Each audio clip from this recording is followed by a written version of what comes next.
The biggest challenge of being a father is understanding that you're dealing with the 2.0 of yourself. I see that he works hard. He'll show it, not just tell me it. What I've taken away from it is just trying to work as hard as he does. He created a motive for himself, and that's what I feel like I wanted to do. If I want something, I have to work on it every single day, every single minute, falling in love with the process. There's guys that looked at this new list, see you number one, all they have is that basketball court. Day after day, you have a wolf that's been created, and he's gonna eventually track you down. And if you sit there with this device, when he comes, you're not even gonna be ready for him. I've never really looked at somebody and try to model my game after. What type of game he has is, it's a mixture. I feel like sometimes I go out there and just play. It's a mixture of Kyrie's dribbling, Devin Booker's pull-up game. I'm pulling from the greats, adding it, giving it to them. Pull from everybody, and then create your own stuff. If I work the hardest, everything I want to do will just come to me easier. He'll tell me he had 60 ball games, 50 ball games. At first it was hard to believe, but now I can see why. There's always somebody like him out there that keeps going. What do you like most about your dad? Everything. I think everybody realized, oh, he's gonna be special.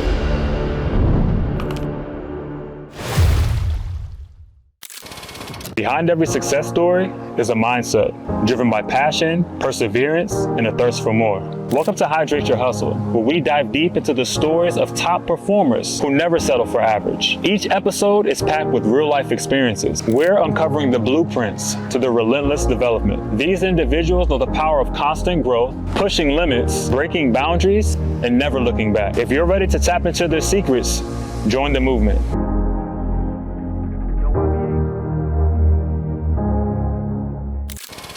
Start off with Gil. Everyone knows how much of an influence and impact OG Gil has had on, your current success. What is one lesson that you learned from Pops that you're passing to Elijah? Support, knowing how to, push him, knowing how to, motivate him, but still, keep him engaged and, getting better. That's what fathers do.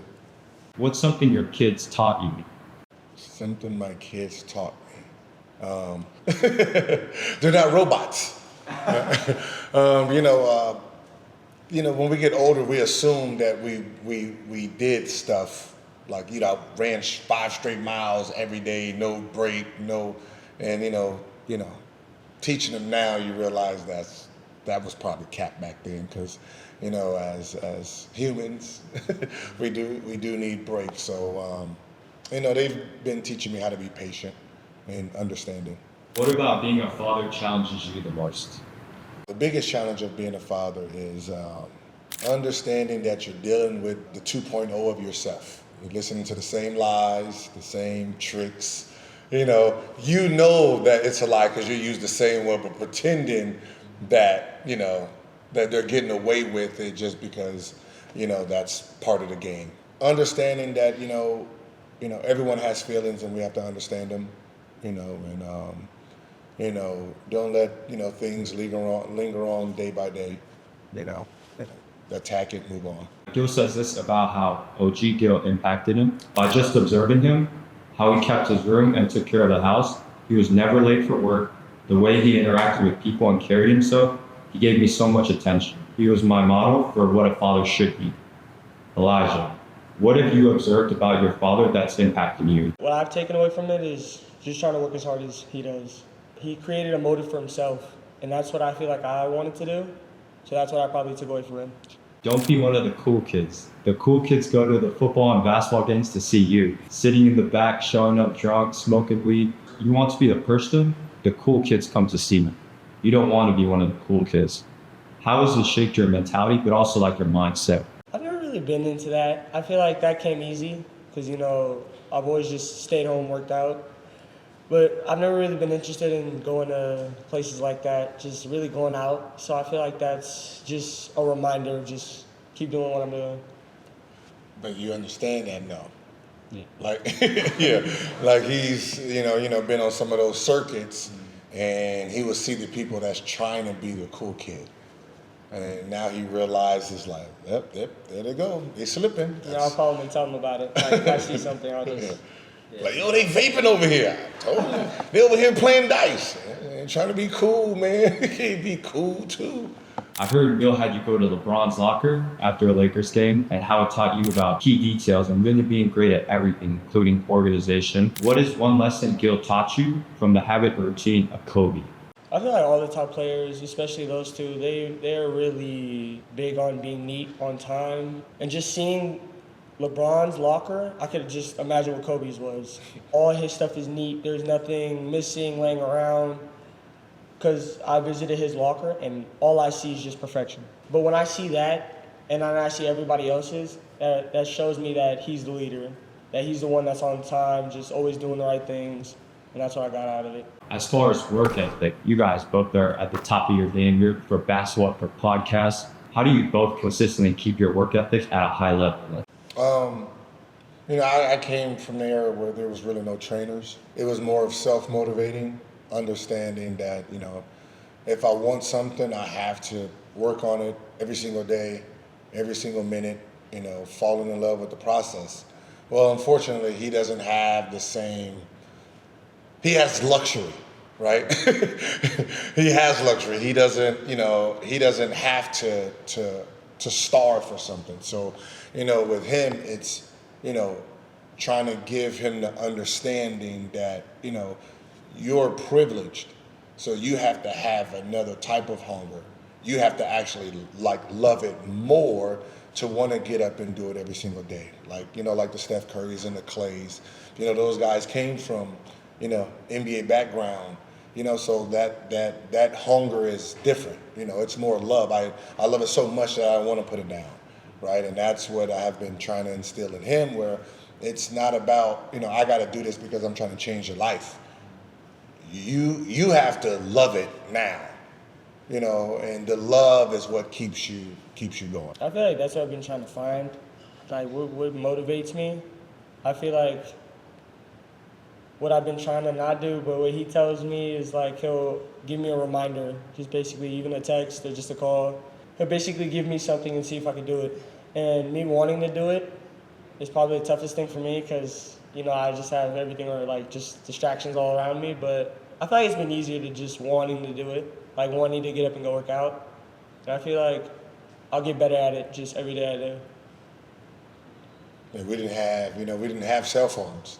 And I try to tell him, I said, at the end of the day, you can be a professional MMA, anime watcher, right? I mean, you spend more time watching anime than you do on your game. And I said, there's guys that looked at this new list, see you number one, and they don't have cell phones. They don't have video games. So all they have is that basketball court, and, day after day, you have a wolf, that's been created, and he's going to eventually track you down. And if you're sitting there with this device, when he comes, you're not even going to be ready for him, and that's just the way it is. It's you're handicapped by success, and you have to understand how to, even with on the court, I'm not taking my phone. Like if I'm taking my phone, it's because I got the music on.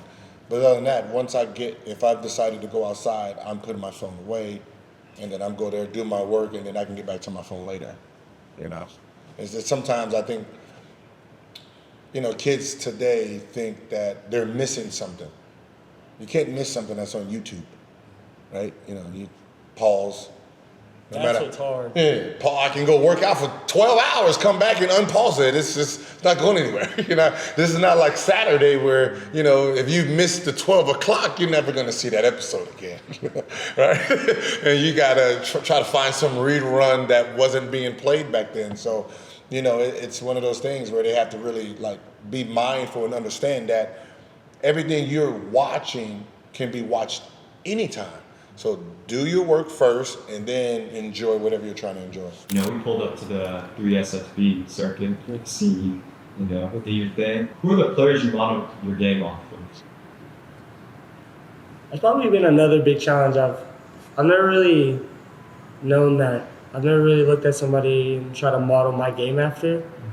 I feel like sometimes I go out there and just play, but I never really have someone in the back of my head like watching him do it. I've never really had that. I mean, that makes sense. It makes sense. I'm giving him all the drills and doing all the drills, and it's just coming from picking people's game apart, adding it, then just giving it to him. So it's not like he has a reference. This is a follow-up on that. Who does Elijah's game remind you of? Like when people, ask me what type of game he has, it's like, I mean, it's a mixture. It's a mixture of Kyrie's dribbling. Now I'm putting in a little bit of Devin Booker's pull-up game. I'm pulling from the greats, adding it and giving it to him. So it's like this combo. Mix up of everything. Yeah, it's just a mixture. Yeah, it's not like, just watch this dude and copy all his mannerisms. It's kind of hard to do that. So it's like pull from everybody and then create your own style. Being a rising star, what lessons have you learned from your dad's career that you find most valuable as you navigate your own path? Probably the most is just working hard. I feel like if I work the hardest, I feel like everything I want to do will just come to me easier. And everything I've always wanted to do, I just have time for now. So I feel like he really did that a lot. And that's why his game was like, he'll tell me he had 60-ball games, 50-ball games. At first it was hard to believe, but now I can see why. Because like I don't see it today. I don't see somebody pulling up 60 just randomly, pulling up 50s like back to back to back. Basically his era is just a lot of hard workers. And I feel like that's what I really want to do, just work hard all the time. Like there's so many people that can, say that they work hard, but what I picked up from your dad is that there's also a difference from that and also working smart. Like, is there ever like anything particular that you receive from your dad that you feel like just completely separates you? He's very consistent, and sometimes it's kind of hard to just wrap my head around that. Because like, probably go for a week straight, within the second week is just the hardest week where I feel like if I take a break, and I'll come back picked up where I left off. But there's always somebody like him out there just that keeps going. And that everybody thinks they're crazy, but at the end of the day, when you see their results, I feel like that's probably the best thing I want to do now instead of do later. That's probably the biggest thing I got out of him working every day.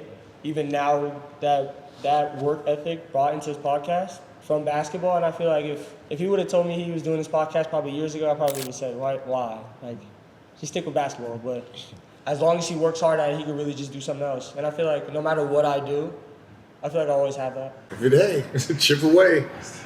Other than basketball, is there a particular hobby or interest you two enjoy doing together?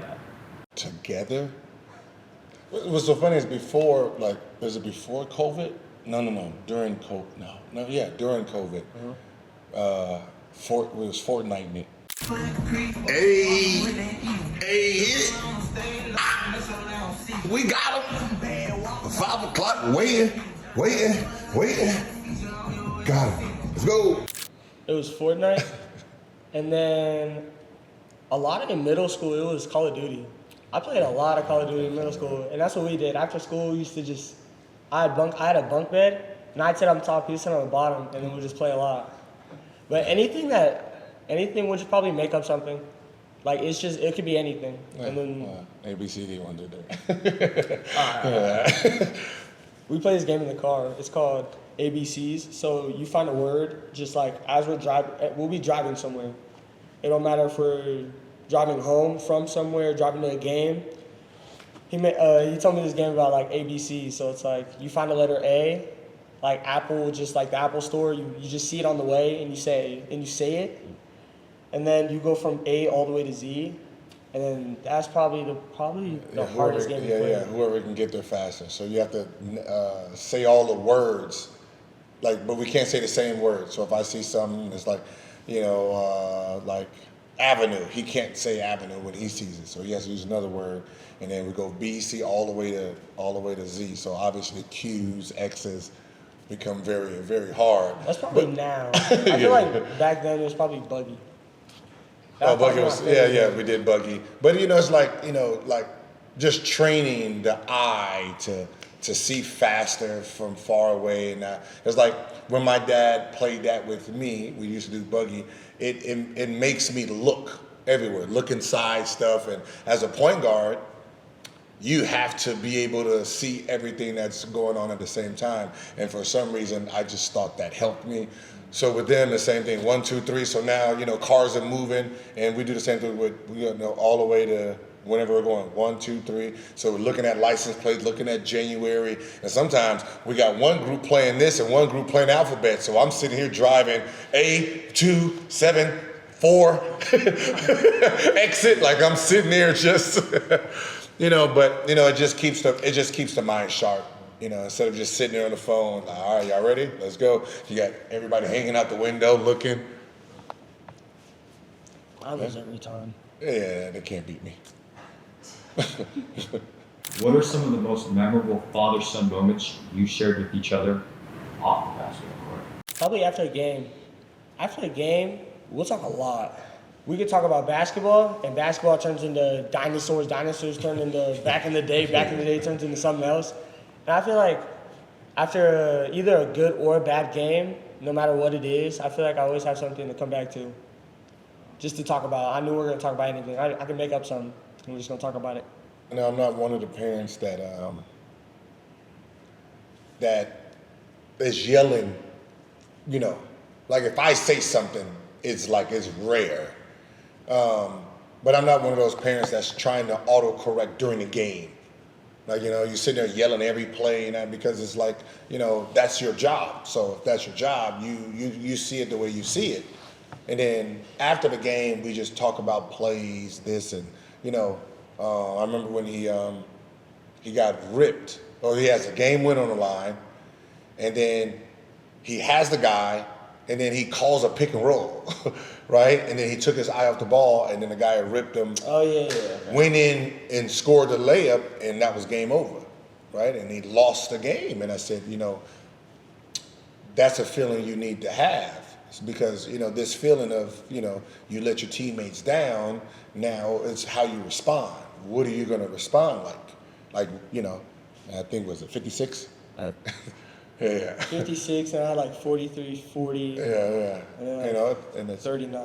But it's it. We all gonna fall. It's how you respond, and that's the conversation. It's like there's no disappointment. That's part of the game, right? And I don't think a lot of parents understand. When you're talking to your children, you have to take out the pressure, and the pressure is, one, you can't make every shot, you can't miss every shot, right?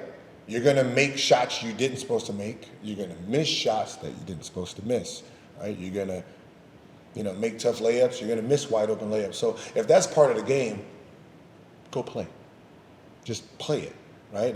If you're sitting there thinking you're going to go 10 for 10 every game, you're going to have emotional trauma. That's what I get a lot. I get that, like, people ask me, like, how does your dad, like, basically just like, does your dad yell at you in the game? And I'll say, I'll tell him what he usually does. I usually, like, if I do play bad, I'll basically give him that look, like, what am I doing? And then anytime I have a break, I'll run over and I'll just ask him, like, what do I need to do? And people really get surprised about that, because I feel like that a lot of people don't really do that, and then I just wonder why. But I've never known somebody to really yell at me like that. I love your father-son dynamic. Like it's such a beautiful relationship, both on and off the court. What makes your dad so special to you? Like, what do you like most about Dad? Everything. I feel like anytime I want to have a conversation, I'm just very comfortable around. Like, I feel like some people don't really have that with anything. I feel like anything I do, I can get something good out of it. So I know I could always have a conversation about anything, whether it's swimming, basketball, anything. After, it's always a conversation. He's very competitive, which really pisses me off. So if I'm gonna get mad, I'll go play ones.